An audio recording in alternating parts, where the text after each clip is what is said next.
Unsyndicated presents Off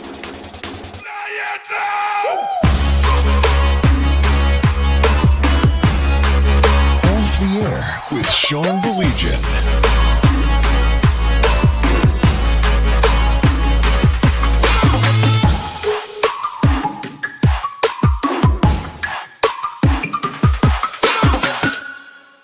Hey, what is going on? So glad you can join us wherever you may be. He's Blake, of course, from 760 WJR, Mitch Album Show and Sports Rap.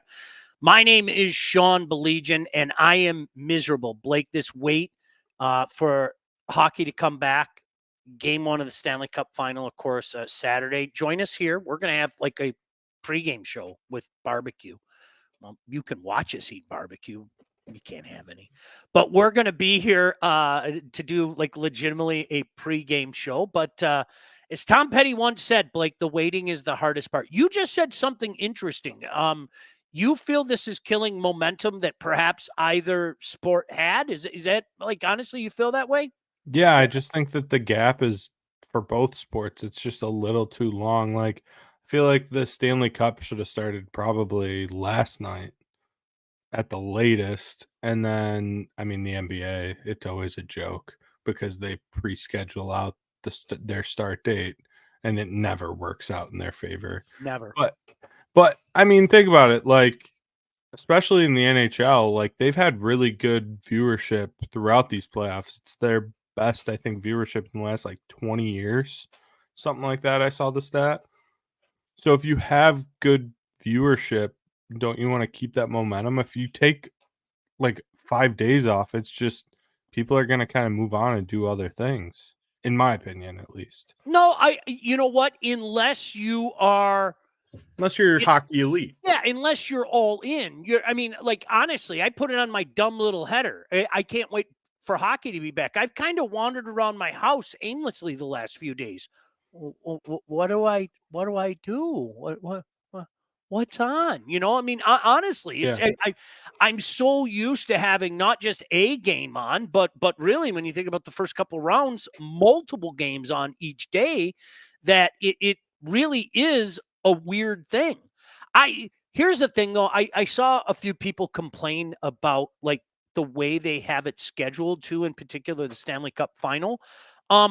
Blake, you have to give an extra day off. When you're talking about travel from Edmonton, Alberta to southern Florida, I have no problem with having that extra quote unquote travel day off during the course of the series. You know, when you're making the transition first from Florida to Edmonton and then from Edmonton back to Florida, I don't have any problem with that. So what? Big deal. Now, I say that now, but I'll probably cry like a little bitch. Honestly, when it's happening, why did I want my final now. You know, I mean, but come on. You know, when you're talking about travel like that, I don't have any problem with that. Yeah, it's a very difficult time of the year for a sports fan. It's because everything's very inconsistent, and we're all waiting for football, and there's 2 days in between games. Everything, it's just hard. I don't listen. I'm going to say this again. Really, you were talking about this before we went on the air. I hope this series goes 7 games. I do. I hope Edmonton, Florida goes 7 games, because that means that's less time I have to wait until college football starts. Not that anybody's counting August 24th, okay? Not that I haven't had a countdown, and we've talked about it on this very show since then. I mean, it's, not not that anybody's counting, okay? It's 79 days away. I can't wait, dude. I can't wait. I'm serious. You brought up something. I want to get into this Hurley Gurley, man. Shout out to Donovan stuff in just a minute, and the NBA drama. But can we? You and I were very happy yesterday when the schedule came down. I immediately saw it. I forget which guy tweeted it out. The Field college Yates. playoff, was it Field Yates? I think it was Brett McMurray or that I. Oh, McMurphy, the one. Yeah, Are you talking McMurphy. about the graphic or the schedule with everything? Just the graphic with when the playoff starts and everything. It was McMurphy, and I retweeted it. So this is one of those things, Blake, where all jokes aside, like, look at that schedule. Are you kidding me? How great is that? Like, all jokes aside, how great is that schedule, dude? It's fantastic. Oh, zoom in so people can see. Because somebody, who were we talking to yesterday where they were crying? Well, why do you have the one game on Friday night? I wanted more spread out. Are you kidding me? I think that's great. So you got that playoff first round. You got Friday, and then you got the 3 on Saturday, and then you got the quarterfinals, and then you are taking it up to, Blake, almost late January for the championship game. Now, Can I say one thing though that I You can don't say like? whatever you want. Okay, good. The college football national championship should always be on a Saturday. I don't know why they keep pushing this Monday thing. I hate it. College football belongs on Saturdays. That is where that's its rightful place in the world.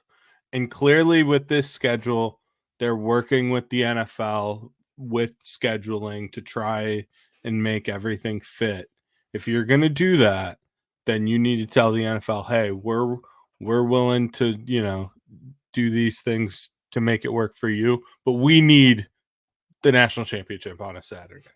It was Mike. Mike, sorry. Mike goes, I wasn't crying about it. I just questioned it. I'd rather have a full day with all games and lots of betting and food.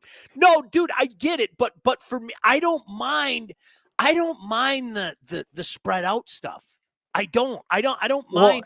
And I these don't mind games the are going to spread out. take 3.5 hours. I know. It's college football. Oh, it makes me so happy. Like there might be a half hour between each game if you really think about it. Noon to 4. That's not any different than a normal college football Saturday. It's noon to 3:30. We're talking about a half hour difference. There's not going to be any gaps. And now that there's this stupid 2-minute warning in college football, it's probably just going to be back to back. Oh, more commercials. Thanks, Fox. Mike, I get what you're saying, but Mike, for guys like you and I, that means you get to come over my house 2 days in a row. Or if you want, we can go to your house one day and then we can go to my house the next day. You guys are so cute. And Blake can come over if Blake wants to come over, but more often than not, Blake kind of big times us. But yeah, I mean, it would. You live an hour away. It's not like it's a convenient short Narnia. drive. You live in Narnia. Don't say I live an hour away. You live in Narnia. You're an hour from everything. No, I live closer to the city than you do. How long does it take you? Seriously. 25 minutes at most. It takes about 30 for me. So see, yeah. Mike goes, okay, now I'm sold. I don't know. It's like that Friday night, just going back to the hockey thing for a second. I'm going to be miserable Friday night. I'm going to be sitting at home on Friday night going, hey, not me. Where's my hockey? I am. I'm going to be miserable. Dave said he's college football elite. Used to be on Thursday. That was good. Last one on Thursday, Florida and Oklahoma. Chris said, why are they playing the championship so late in January? It's adding, the extra round now. It is. And they're doing 2 weeks in between playoff matchups, which is, I think, the right call. Because normally in college football, it's like what? The end of the regular season is that last weekend in November, and then the national championship's not until January 8th. Yeah. So instead of a month gap, they're giving them 2 weeks. I think it makes sense. But this is the one. This schedule, if it'll show it. There we go. Take a look at that. Can you guys see that very well? I saw this. Look at that schedule of games. But that's what I'm saying. They're clearly working with the NFL. How beautiful to make is this that? Scheduling work. Like, honest to goodness, how beautiful is that? And just Christmas Eve, I've said this before. If you guys have watched me, whether it be TV or radio or obviously here, Christmas Eve is like the holy day in my family. So more often than not, like I'll have like it always seemed like the Hawaii Bowl was on that day. I'll have like the game on, but I'm just too busy running around and cooking for 50 people and things like that. Every day there's something. Look at that schedule. Yeah. My Except gosh. for Christmas Eve. That's it. That's what I'm saying. That's That's crazy. my holy day, so I don't mind it. But every day there's going to be something. Oh, is that beautiful the way that's stretched out? It Oh really my is. goodness. See, here's the thing though, Blake, and I don't think you're old enough to remember. Guys like Mike and I, if you're of the quote unquote older generation, January 1 used to be, I always used to say pound for pound, it was the best sports day of the year, January 1. And it was, because legitimately you had all those quote unquote big bowl games. Although I always felt like the Peach Bowl kind of got disrespected on New Year's Eve. It always seemed like a good matchup and a good game. But pound for pound, you had a game at 11, you had a game at 11:30, you had a game at noon, you had a game at 2:00, you had the Rose Bowl at 4:30, and you might have multiple games on at 8:00, right? Pound for pound. Like, I grew up in an era where New Year's Day was the best sports day of the year. And I would hear no argument otherwise. Like, don't even disrespect that day, because not only that, but then, the NHL started moving their little Winter Classic thing on during the day and everything. Hey, Zach. So Mike and I grew up in that era where that day was just unbelievable. Okay, well, we'll start with the party sub at 11:30, and then we'll move on to some wings in the afternoon. And then, well, I had this pork roast or whatever the case may be, this brisket on all day. That's going to be the main course at night. So in that regard, I understand what, people are saying because of that fact. The bang for your buck day is kind of missed out. It really is. It's kind of missed out. Yeah, but I'll take a 2-week buffet. I kind of like it every day too. I'm not gonna lie. It's and like you were saying too, there's hockey going on during all this. There's gonna be college basketball starting up. Everything all at once. Give it to me. Because, and especially right now, Sean, in about a week and a half, all we're gonna have is baseball. That's it. That's all we have. And I don't know what I'm gonna do. It's the dead zone. I nicknamed it the dead zone many years ago when I was doing the sports radio thing. It is. It's sports dead zone. It's just sports dead zone. There's no other way to say it. All I'm looking forward to is this video game coming out. It's all I've been thinking about. Well, that's why, listen, that again, Blake, is why losers like you and I say that with affection, that is why losers like you and I sit back and go 79 days until college football starts. Like, I know, all right? So there's today, 24 more days, and then 31 days, and 24 and 31 is 55, and then 24 days, 79 days. I didn't know you were this good at math. It's amazing what high school math can do for you. It really, I'm not joking. It is amazing. Like, you should see, like, on the spot when I'm at the gas station, the people are always amazed at me, because what I do is, like, I know, like, okay, I'll take 2 tins of chew, and then very quickly I can go, and could you put the rest of 25 on pump 5? But I know what the number is. Could you put $10.15 on? How did you do that? And I'll go, high school math. They're always amazed, but I go, see what high school math does? Wait, so you know exactly how much your tins cost? Yeah. Oh, yeah. But I mean, I kind of buy them a little bit, so kind of. Yeah, I know, but I feel, well, it depends on the gas station. I have the same, but some gas stations they're a little bit more. They jacked up a little bit. bit. That's why I know there's one, and I'm not telling anybody. There's one near me that has like the lowest price, so I go to that one.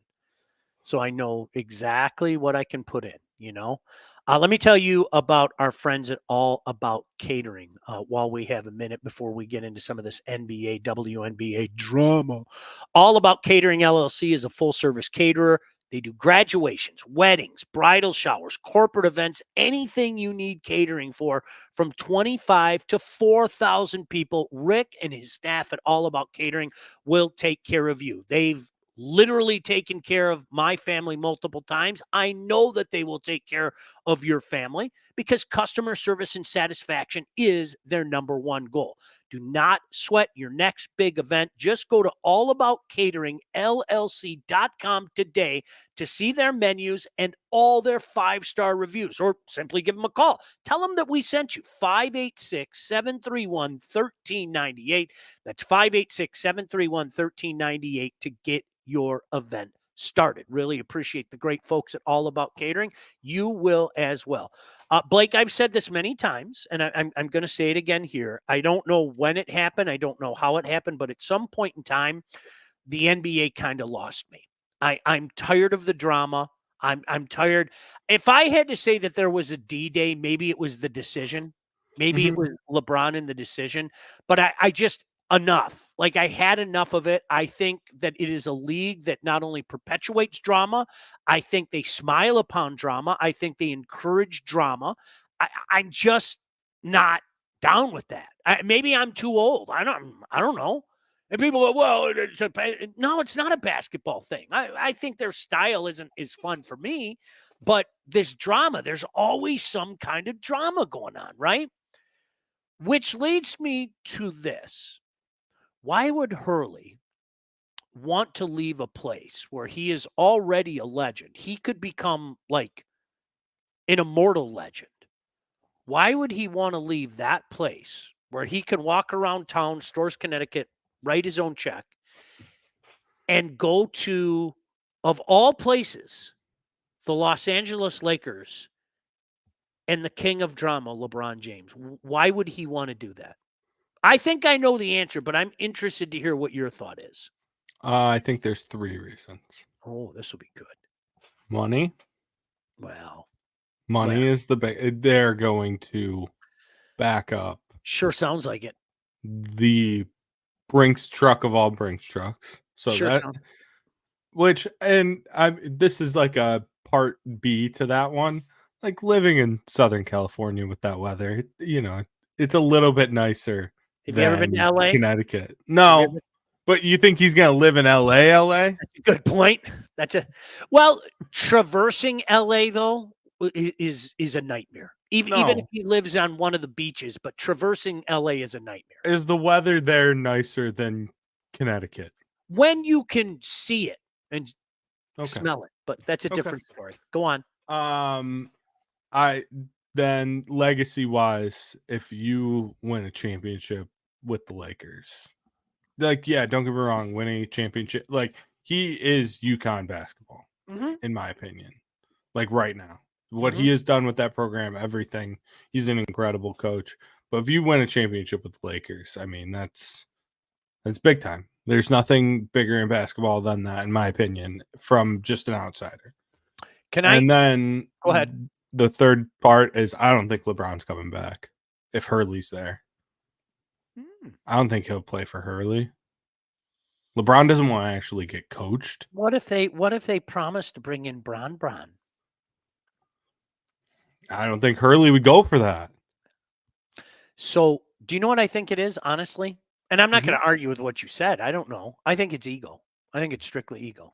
100%. I do. I think it's strictly ego.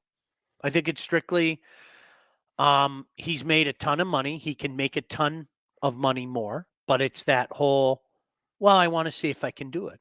I want to see if I can go to the highest level. I want to see if I can go into one of the biggest markets, one of the, premier franchises in all of sport, not just the NBA. I mean, you have to give the Lakers their flowers.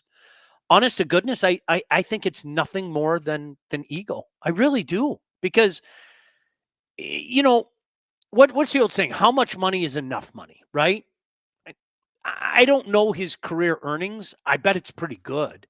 I bet you he's really been taken care of in Stores, Connecticut as well.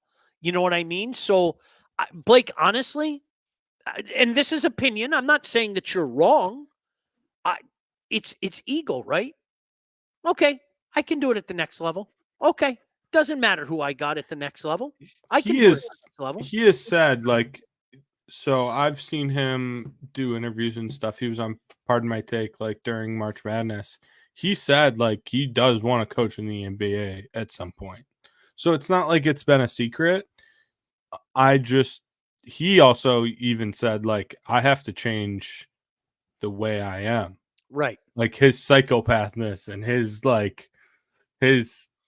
just crazy demeanor. He's like, that doesn't fly in the NBA. No. And that didn't go away last year at all. I think that's what makes him a great coach, though. He is the perfect college basketball coach. I think so too. We need, like, college basketball needs those coaching personalities, and he fits perfectly. Yeah. I like what Bill said here. Hurley is at the Izzo-like crossroads. I think that's Blake, honest to God, gosh, I hope people can remember this. When Tom Izzo was having his flirtation with the NBA the final time, I have been as consistent as possible in things like this. Who the hell am I to tell another human being what is best for them? I am never, ever, honest to God, I am never going to get angry at a young man who decides to leave school early. I don't know what you're going through. And these people lose their mind. I can't believe this guy is leaving. You don't know his situation. And the same thing goes for a guy chasing free agency, and the same thing goes for coaches. Of course, did I want Tom Izzo to stay at Michigan State? Of course. I'm a Spartan slap. Of course I wanted him to. But honestly, I would never, ever get upset at a guy. Hey, coach, thanks for everything you did. I get it. You had a gazillion reasons to go. Oh, it's not about the money. You just wanted to see if what you do succeeds at the NBA. Well, all the best to you. I think in sports, we as fans have this really weird sense of entitlement. I've always felt this way. We have this weird sense of entitlement. And I'll use Jim Harbaugh as an example. There were a lot of people that weren't just upset that Coach Harbaugh left. They were mad at Coach Harbaugh for leaving. And I know you weren't one of them. That's why I bring that up. Blake, if it were me, I would be the exact same way as you. Coach, thank you.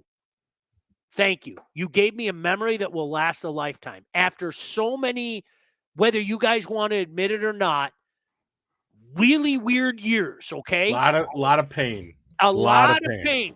And world turned upside down stuff.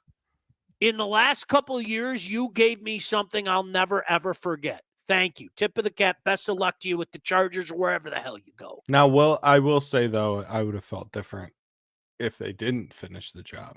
Of course. No, okay, all right. What if he just won 3 bigs in a row and made it to the, you wouldn't, I wouldn't have been like mad angry, but I would have been like, we got a job to finish. Gosh, damn it. I wish you finished it. Okay. Yeah. I get it.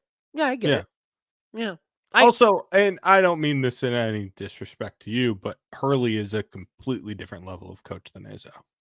Oh, Not even close. Izzo had the one championship, and obviously all the slew of Final Fours, and Hurley's a guy that won multiple. Well, yeah, absolutely. I mean, it was, I think back then, around that time, though, it was, I think if you asked any Spartan fan, how many more championships are the Spartans going to win in the next 15 years?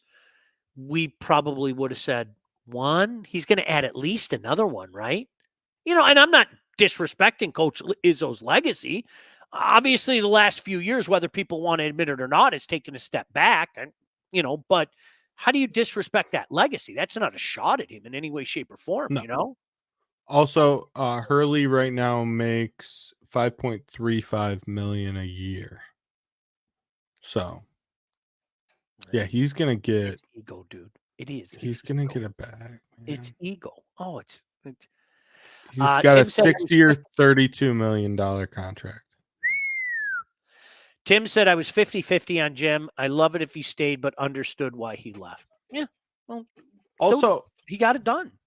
With the Hurley thing, like it came out like 2 days ago that they planned on signing JJ Redick. Like that's what Sham said. So I don't like it's the whole thing seems weird. I'm not 100% convinced it's going to happen. I think Well, that nor am I. the Redick thing they're trying to play probably for contract stuff, but I think it's going to end up being Redick. I really do. So Listen, I want to get your take on this WNBA stuff.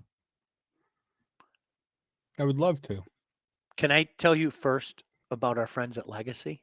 These guys were over my house like last Saturday, and they're taking a look at my stuff right now. Why don't you let them take a look at your stuff? Because thousands of Metro Detroiters have already called Legacy Partners to get help with their home and auto insurance. Legacy Partners, they are one of Southeast Michigan's top independent insurance agents. They provide a full-service, one-stop solution for all of your insurance needs, personal and business, large and small. Legacy has helped our listeners by fixing mistakes other agents have made, asking the right questions to get the right coverage put in place, and of course, saving you money. That's what they do. Do you want to save money? Look, times are tight. Why don't you call these guys? They will help you save money. And chances are, if you haven't checked your policies in the last year, you're paying too much. You could be underinsured. What are you waiting for? Call, get your quote. They are great guys. Give Legacy Partners a chance to help with your home, your cars, life insurance, Medicare enrollment, or your business insurance needs. Call them today, 586-209-4106.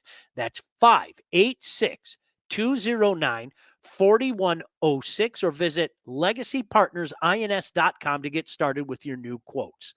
Hey, you know what's interesting about this, Blake? Have you noticed like some of the bots have jumped into the chat? That's very Yeah, but it's only on Twitch, which is very strange. Oh, okay. That's awesome. That's But awesome. I just want to give a shout out to our viewers and listeners.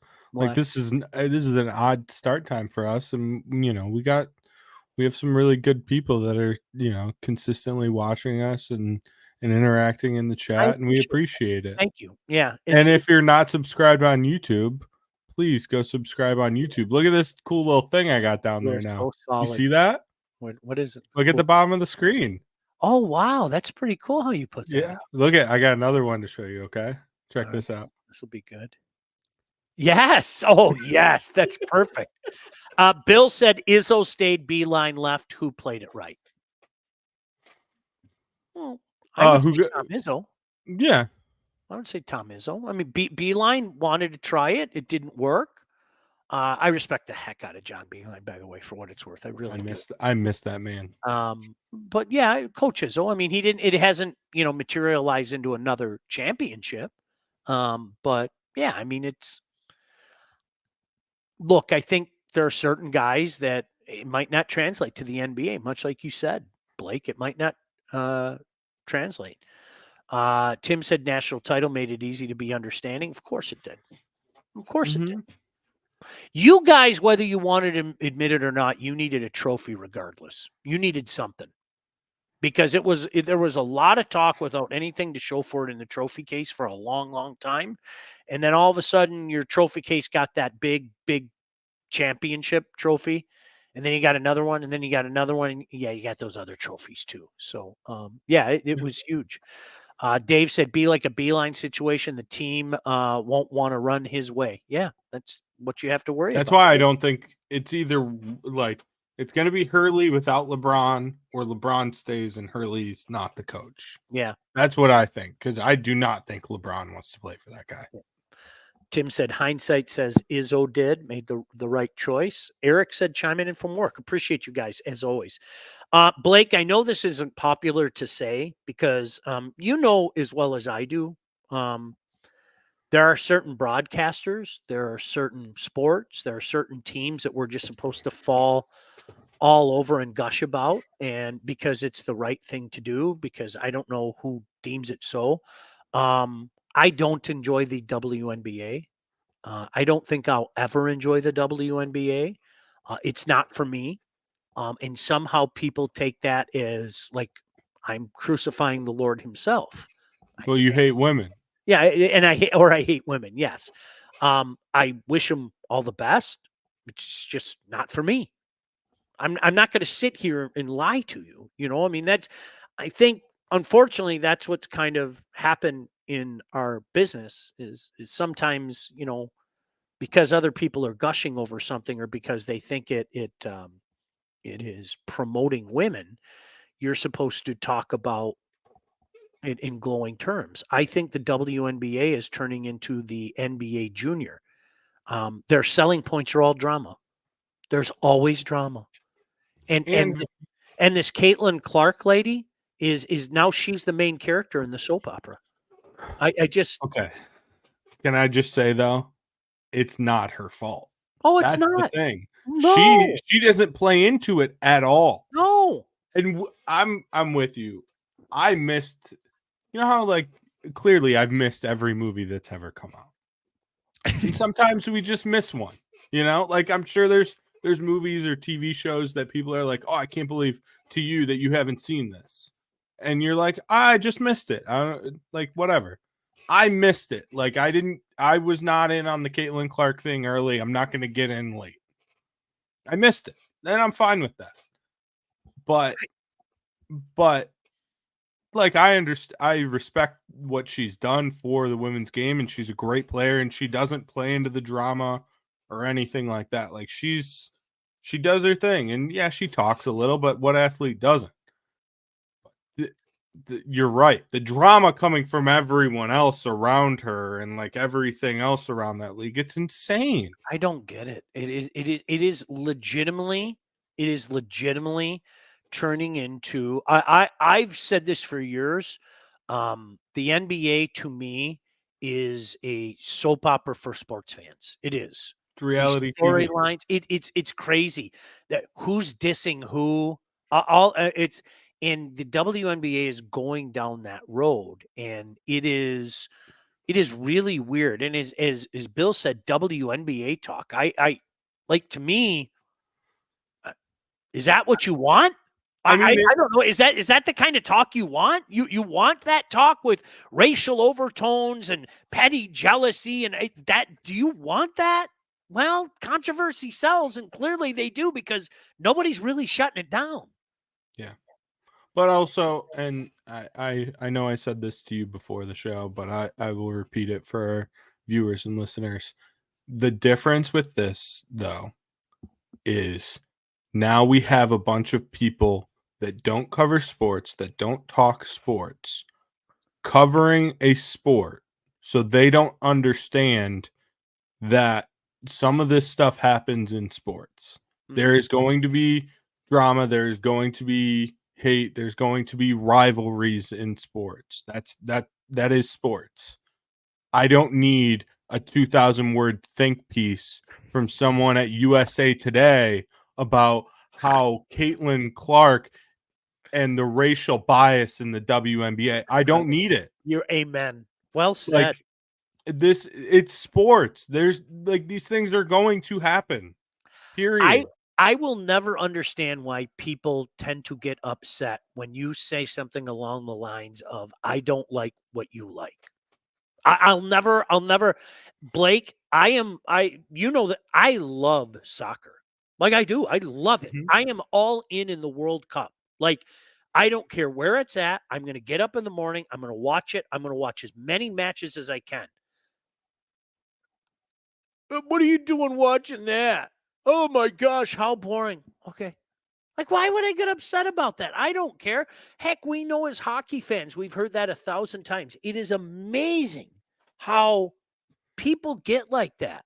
Well, you must not like women. I don't know. I like women's hockey well enough. I think it's a pretty darn good product. I don't know anyone that like speaks more highly than women's hockey than you. I love it's it. Definitely not the fact that you hate women. I don't like the product, and I don't like that it's become like the drama stuff. It's like maybe I'm just too old and I'm the cranky old man now. I don't have any time for that. I don't have any time for that anymore. It's like, okay, cool. You know, you want to act like an ass. Okay, see, I'm gonna head the other way, you know? No, Brett I mean said, go ahead. No, I was going to say Brett said it's Clark's fans and WNBA veterans that are the issue. They aren't gelling. Tim said CC is Steph Curry from about 8 years ago. I think the word is caddy. Can you equate Clark to Paul Crew? Paul Crew. That's funny. That's a good one. Blake, that one went well over your head. Could you tell by my face? Yeah, that one went well over your head. What were you going to say, pal? I don't remember. Oh, okay. The brain is just firing today. It's all over the place. I cannot envision a scenario where I turn on the WNBA. I cannot, and I know somebody will kill me for it, and I couldn't give two craps. I remember. Okay, go ahead. Before I forget, what you can say about both of these sports, the off season, especially in the NBA fans care more about the off season, the free agency, and all that stuff, and trades, all of that, than the actual games that are played, especially early in the season, like November through March. They would rather have all the drama and stuff, and that tells you everything you need to know about the league. Yeah, no, I agree. And whether we want to admit it or not, I think for a while, the NHL was going down that road too. I do.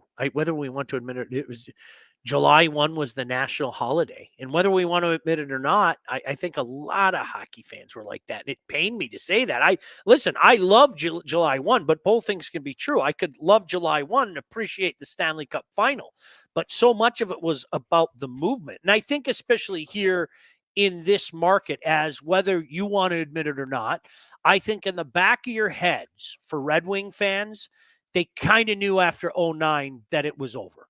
I think in the back of their minds, they knew that. They didn't want to admit it. They didn't want to hear any Yahoo talking about it. But that's why July 1 in this town really became something. And if you remember, there were so many. I can tell you a story. I was working in a radio station, and I'm not going to throw somebody under the bus. Oh, boy, could I, though. And I'll leave it at that. You kind of want to. I saw it on your face. I want to very badly. Because I do. For many reasons, and I hope that there are some people watching that know what I'm talking about because they would know the backstory. I had somebody tell me, and Blake, I'm very proud. I never give up sources. I had somebody tell me in 2012 that there was a flight tracker that had Suter and Parise taking a flight to Detroit, and Suter and or Parise, it was just a matter of time before they were going to sign with Detroit. I made one phone call, and I'm not going to say who. If you think real hard, you can probably figure it out. And it was dismissed immediately. And I told this person, I said, you cannot keep reporting this. You cannot keep like putting out the tweets and social media and all that stuff. Well, I'm going to stand. I go, I guarantee you my source is better than your source. I guarantee you, as sure as I'm sitting here, my sources. So they literally put out this junk all day, like not just in the morning, all day. Well, at the end of the day, when they went and signed someplace else, I didn't even have the guts to say I told you so because I was afraid I'd get mad and swear and be mean. So we ended up getting a lot of heat for it at the station that I was working for. And then the funny thing is the audacity of this person the next day, they asked me if I could help take off some of the heat. And I said, no, I can't. I said, because I can't believe you didn't just open up your mic and just start laughing. I asked you 24 hours ago to take that stuff down because I told you that was not true. But I think when you think back to those eras, people wanted the Red Wings to continue the good times so badly that surely every free agent had Detroit either at the top of their list or near the top of their list. And that's kind of the way that it devolved around here for a few years, whether we want to admit it or not. Well, and looking back on it, the signings would have put the franchise in an even worse spot. I mean, because look at what it did to Minnesota. You're absolutely right. That's the reality. Those contracts were horrible. Oh, it was never going to happen. But that, again, when hopium comes into the equation, when we're all guilty of it. I mean, Blake, I say it all the time. Okay. I use John L. Smith as a perfect example for Michigan State fans. Y'all knew. You did. You knew. Whether you want to admit it or not, you knew. And I had kind of given it up after the 05 season. In the 06 season, there were still such a bunch of just slappies that were around and saying, oh, see, look at this comeback against Northwestern. And some of the stuff they were saying, I was like, listen to yourself talk. You knew, but you didn't want to know. And I would say the same thing about both Rich Rod and Hoke for you guys. Although Hoke, I would say even more Jawan. Like Jawan, I knew. Yeah. Once he started like throwing fists at other head coaches, I was like, yeah, this probably isn't going to work. I think the last year of Hoke is when collectively you all had no choice but to acknowledge it. But even Rich Rod, if you remember the Rich Rod revisionist history, there were people that were like, he never got a chance to finish. He got better every year. Do you remember that one? He got better every year. What? It was never going to work. It was never going to work. And I would always say, if getting better every year means you finish 7-6 your last year and you lost, I think it was the last 4 games by double digits. If that's getting better every year, then, oh my goodness gracious, you got better every year. Remember, there's a reason why he's at Jackson State. Right. What was it? They got hammered by Wisconsin. They got hammered by Ohio State. They got hammered by Mississippi State. I mean, it was and each one was progressively worse, but golly gee, they got better every year. And I think Hoke was the same thing. You know, that first year was kind of a convergence of things that allowed you to have a nice year. There's nothing wrong with a year like that. It was kind of like, the year that Mel Tucker had in 2021. It was a good year. There's nothing, no harm with that. Tuck coming. Yeah, that was another one. I can Spartan tell you, dog. I really miss him. I can tell you privately that I had some conversations with some people that we were. I remember even talking to you last year when we were working together and we were having Tuck on the show at the time. You and I were having conversations like that. I was like, best case scenario, maybe a bowl game, maybe. It wasn't happening. And then you find out some stuff. I mean, forget about the salacious stuff, some other stuff that was happening it was never going to happen. It wasn't. No. He caught lightning in a bottle with K9. Yep. It's exactly what it is. He owes K9 a lot of money. Tim said, like, when Rieger emphatically had JV going to the Dodgers in 2017, next day or the day after he was traded to Houston. Oh, I didn't know anything about that. Rich Rod in the air shoelaces offense. Well, as you know, there was another quarterback who sometimes I go back and I find you can search for those memes. You know that, right? There are a whole bunch of Tate Forcier memes that are still out there. I told you I met Tate Forcier. He was the dumbest human being I've ever met. There was the one that always made me laugh is that picture of David touching the finger of God, and somebody superimposed Tate Forcier touching the finger of God. Yeah. It was a tough time. But also just to I love slapdickdom. I do. Just what Tim was saying, but there's a difference between like what happened there. We don't know if like Jeff may have had a source and the source was wrong. Mm-hmm. You went to someone and said this is wrong and they ignored it. There's a difference there. Honest to goodness, I crap you not, I made one phone call. Yeah. And I've never given up a source and I never will, but I'll just say this. If you think real hard, I bet you can figure out who the phone call was to. Yeah. I bet you can. And but he told me, and I quote, ha ha ha, no. That was the exact quote. That was I'm not joking. That was the exact quote. So, sometimes you if you trust your source, you got to roll with it. And, I can't think of a time I ever got burned. Maybe I did. Maybe somebody can remember something. I can't think of a time I ever got burned though, honestly. But, yeah. But we were so desirous, and that's what brought this up. I think Blake, a lot of times, using John L. Smith and the Hoaxster and Rich Rod as an example, or the Red Wings being desirous of being back to what they were, sometimes you kind of set aside common sense and you let slapdom take over, right? You just do. That's the way it goes. All right. Can I tell you about our friends at Wealth Advantage Group? The Handsome Brothers. Look at those guys. Aren't they handsome? Seriously. And if you're ready to take charge of your financial future, look no further than those guys. The Handsome Brothers, the Wealth Advantage Group. They're located in historic downtown Northville, owned by those two guys with over 20 years of industry experience. They understand that your financial goals are as unique as you are. That's why they offer personalized expert guidance to help you navigate the complexities of financial planning. Now, whether you're saving for retirement, getting ready to sell your company, already in retirement, doesn't matter. They can help guide you through every step of your financial journey.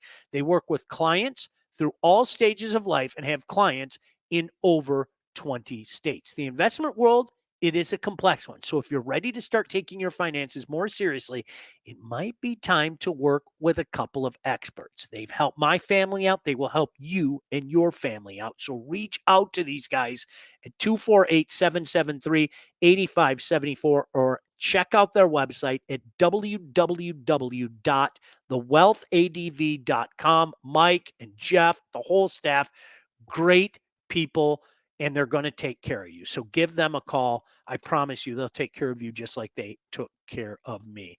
Dave said, I wanted Rich Rod to work so bad at Michigan just from the start downhill. Blake, I was convinced that Rich Rod was going to work at Michigan. I'm not joking. I was terrified. I saw what he did at West Virginia, and I don't want to do the revisionist history thing. Go back and look at some of the big wins they had. Now, I know everybody talks about the big loss that kept them from playing for the championship that Pat year. McAfee's fault. But like seriously, go back and look. No, those teams were disgusting. My man won some big games and beat some quote unquote top notch caliber college football. I was terrified of Rich Rod. Terrified. He never had a Pat White. I mean, Denard was the closest thing, but Pat White could sling the ball compared to Denard. So sorry for it was Nick Sheridan. Remember Nick Sheridan that first year? Oh, yeah. You want to try to talk about trying to put the square peg in the round hole. Trying to make that guy fit what Rich Rod wanted to do. That was sad. I felt sorry for the kid. You know what? Honestly, though, with Rich Rod, if there was a transfer portal, he would have been successful quicker. I think so. The problem is, and we've talked about this, and we saw this with Lombardi here. There comes a time where you have to check your ego. And you have to sit back and say, I know this has worked for me elsewhere, but I have to look at my personnel and I have to look at where we're playing. Okay. His defense was never going to work in the Big Ten. Not the way Big Ten football is played. It was never, ever. The 3-3-5. Do you remember and I'll never forget, there were people, and many of the people in the chat can vouch for this. There were people that like called me and were going, you don't know anything about football. If you don't think this can work in the Big Ten, you don't know anything about football. And I was especially that era of the Big Ten. Right? Like nowadays, honestly, might work where the Big Ten is. Probably still wouldn't be great, but it would be better than, it would work. It wouldn't be what Michigan State was doing at the time. And Javon Ringer lit them. Yeah. Javon Ringer could have ran for 500 yards that game. Wisconsin. The Wisconsin game is the one that I always come back to. Killer and I were watching that game together. And we were literally laughing watching that game. And I know that wasn't funny to Michigan fans, but I'll never forget. Do you remember Bielema? I don't think they passed in the second half. They had a 3rd and 8, and he called shock the power sweep. And they converted on a 3rd and 8 and kept their long drive going. And Bielema took his play card and was going like this, laughing behind the play card. And I remember I went on the radio and I said, I know you Michigan fans don't like me very much. And I know you think that I take shots at you. But one day you're all going to confess to me that I was fair. And that has happened. I said, if you can't see this isn't going to work, you aren't paying attention. You Mhm. are not paying attention. And Blake, I think and much like I brought up Lombardi trying to turn Matthew Stafford into Drew Brees. How about making your system fit what you have at your disposal as opposed to the other way around? How about playing to a player's strengths as opposed to trying to make his weaknesses play to your schemes? Yeah. Never made sense to me. It just doesn't make sense to me. And that, unfortunately, I think Rich Rod was guilty of not knowing the history of Michigan, that deep system behind the scenes, and having too much arrogance in his system. I think ultimately that, and I bet you if you talk to Rich Rod today, 14 years later, I bet you he would admit both things. In particular, I think his insistence that that defense could work in this conference was unbelievable. Unbelievable. Yeah. Man, so as I've just been thinking about those West Virginia teams though. How awesome they were. They really were. Like That was a fun watch, dude. They really Pat were. White, Steve Slayton, Leighton. Yeah. Noel Devine, that dude was the fastest running back I've ever seen in my life. Unbelievable. I All right. loved those teams. They were fun to watch. That's when Blake, you know how you and I were joking about what bad Big East game is on at noon? If West Virginia was on, my pants were around my ankles. Oh, Yes. cool. I get to watch this, you know? Let's talk about Lindsey Broadwell before we get out of here. When it is time to get yourself a new house, whether you're buying, selling, both, you need to contact the right agent. The right agent? There she is, Lindsey Broadwell. Your house is probably the biggest investment you'll ever make, and that's why you need a pro. Lindsey grew up on the mean streets of Northville and has expanded her team all over Southeast Michigan. She's an expert in all facets of the business. When it's time to move, our friend Lindsey and her team will make sure you get the most out of your house and everything goes smoothly when finding your new home. Buyers, sellers, first-time buyers, doesn't matter. Make sure you contact Lindsey at BroadwellHomes.com. She will help you with everything from start to close. Licensed realtor at Real Broker LLC. Start your search today at BroadwellHomes.com. You know what's interesting? Tim said, okay, I'll say it, like Dan Campbell trying to turn Goff into Steve Young. Do you know what you have to give those guys credit for? Both the head coach and the OC putting a quarterback in positions of comfortability. There is nobody worse when he's pressured than Jared Goff. So you know what you do? You protect him. You get a great offensive line. Mm-hmm. You get weapons around him. You get ample opportunity for him to get rid of the ball. I mean, there's a reason he struggled so mightily at the end with the Rams. And there's a reason why he struggled so mightily in his first year with the Lions. And it is, this guy does not do well when pressured. And we saw it in spots this past year, if we're being honest, right? That Ravens game. The Green Bay game. But listen, all jokes aside, Tim, you're right. They put Jared Goff, who was broken, okay? They put him in positions of comfortability. And look what happened. It's what good coaches do, man. You don't try to make him fit what you're trying to do. No, you build upon his strengths and you maximize his strengths. It's not rocket science, you know? Blake, anything else before we get the heck out of here? Yeah, I wanted to talk about this moron from LLB. Oh, yeah, I forgot. The worst gambler in the history of mankind. I love this guy. Jeez, oh, Pete. Let me share this. Hold those up. Look at that. Jeez, oh, Pete.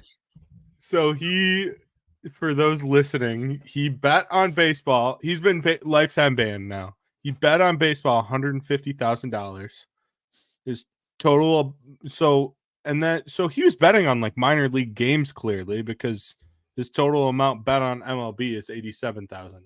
His average bet was $378. We're not going to unit shame, so that's fine. Total number of MLB bets. I've been unit shamed many times in my life. 231. And then he bet on his own team 25 times. He only won 4.3% of his bets. How is that possible? He's the worst. He should not be banned. How is that possible? He should not be banned. If you're losing that much, that consistently, you shouldn't be banned. It's incredible. How is that possible? Like 4%. How is that? I'm Blake. I'm not being funny. How is that possible? Okay, I can tell you how it was possible. Because it's clear he was doing like crazy parlays.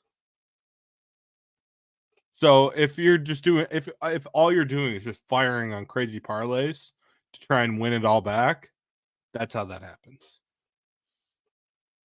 But you have, like, you're an MLB player. You clearly, I don't care what anyone says, you clearly have some insider information, and you're only hitting on 4% of your bets. You got banned to lose so much money. That's incredible. You know what? Here's the thing. We were talking about this last night. Like, you and Mike are going to do your little gambling show, right? I can't Stop calling it little. It's gonna be huge. It's gonna take this platform to another level. I don't like that you're just saying it's small. Dude, I'm in. I've you just been called bugging it you. little. Listen I don't to me. appreciate I've been bugging you two and your ilk to do this longer than you have. I'm sorry. I don't appreciate being called little. It's gonna be huge. No, I can't wait, because you guys were both sitting there going, "Okay, watch, I'm going to go on the worst tear in the history of mankind. It's gonna be once horrible. we start doing this." Listen to me. You've got the best excuse in the world now. You could say at least we're not at 4%, right? There is no possible way you could be 4%. I'm better than Marcano. That's the goal. Is we're just trying to stay above Marcano. Hunter said the bookie should petition MLB to get him reinstated. Seriously. Tim said, like the old man from the Twilight Zone who didn't know where stop was. Dude, I don't get it. I don't get it. You gotta be so, like, I am a horrendous gambler. I love it. It's entertainment. I know that. I understand it. A horrendous gambler. I'm horrendous, but I enjoy it. It's entertainment. Like I said, if I was hitting at 4%, I'm done. I'm out. Yeah, it's not fun anymore at that point. It's over. Bill, the legacy partners can easily beat that 4.3% return rate. Yes. That is impossible, dude. 4%. No, you're absolutely right. It had to be. I'm going to go with this 3-team parlay. I'm going to go with this 4-team parlay. But I'm going to say this: missing one leg every time. I'm going to add this to the equation, and I know I told you this last summer. Okay, if you find yourself betting minor league baseball and or preseason National Football League, you might have a gambling problem. Yeah. You might have a gambling problem. Yeah. Remember we had that conversation on the radio last year? Yeah, because you got mad at me for betting preseason unders. Or overs. I have a system. What do you want me to say? If I have a system, I have to bet it. How successful is your system? Don't tell me 4%. No, seriously, how successful is that? Simple. No, actually, there's statistics that say, I can't remember because it was last year, but I think like 60% of overs hit in the preseason last year. Jeez. So, jeez. I don't know. I have not minus gambled. The juice, you're making a profit if you roll that way. I don't know. Yeah, I haven't gambled since March Madness, and I had a really good March. So it's all gonna come crashing. Like, I'm gonna have a horrendous college football season, and I'm gonna be talking about it every week. Yeah, I'm chalked. Overthinking is the death of you. It is. Sometimes I'll be actually thinking about my bets because I have to talk about them. Well, here's the thing. That's why a lot of times, many years ago, when I used to dabble, I had a very wise man tell me when I went through a bad stretch. He said, "You know what you need to do? You need to take a week off." And he said, "You need to literally grab a notepad and write down the bets that you would make." And he said, rationally, logically, not based on, well, I lost that bet, so I have to get a bet in at the 4 o'clock games, or, oh, I lost that 7 o'clock game, so I have to get a bet in at the 10:30 games. He goes, sit down with a notepad, like logically write out your bets. And he said it's almost like resetting the mechanism instead of chasing. And it was, Blake, it was the smartest thing I ever did. I went on a tear after that. It was kind of funny. I really did. I went on a tear like that. So, all right. Anything else, buddy? No. All right. I know you have some stuff coming up tonight. We have the golf show tonight. And then tomorrow, I think we're going to have the day off. I think. And then Saturday we have a pregame show. We're doing like a legitimate pregame show. Instead of the watch party, Blake, we decided instead of the watch party, we're going to have a pregame watch party where we're literally going to have a pregame show where not only are Mike and Coach Hunter and myself going to talk about what we think about the series, but we'd love to get thoughts from you about what you think about the series. And did I do a good job of convincing you that you need to do something for every game? You were smart. You were smart. Okay. Absolutely. You were smart. So it's every game you're either going to do a pregame or a third period. Yeah, I don't know if the boys are going to come over every day. Mike and that's Hunter fine. But I will. I think all of our viewers and listeners would love to see your happy, smiling face either during a pre or third period. Why not? That sounds good to me. And all what else does tomorrow's Mike's last day of school? What the hell else does he have to do? Is it tomorrow? Yeah, they're done. Yeah. Okay. All right. Listen, have yourselves a great afternoon. We'll talk to you tonight. The golf show, Mike Fay, Jordan Young. We may have a couple special guests as well. Blake, always a pleasure with you, my friend. Enjoy your well-deserved day off. Blake has worked like 2,339 straight days. He's actually got a day off today. So enjoy it, pal. Mitch's show is off, so don't tune in at that time. Have a great night, everyone. Oh, bye. Subscribe on YouTube. Bye. Off the Air with Sean Baligian, featuring Sean Baligian and Blake Majchrzak. Produced by Todd Losey and Blake Majchrzak. Executive produced by Sean Baligian and Todd Losey. Theme song, incidental music, and related sound effects are from Play It Loud by Jam Studio. Engineering, mixing, and graphic design support provided by the Unsyndicated podcast team. Don't forget to like and subscribe to Off the Air with Sean Baligian on all your favorite channels. While you're there, be sure to rate and review the podcast. Got something to say to Sean? Call the Unsyndicated hotline at 248-237-3257.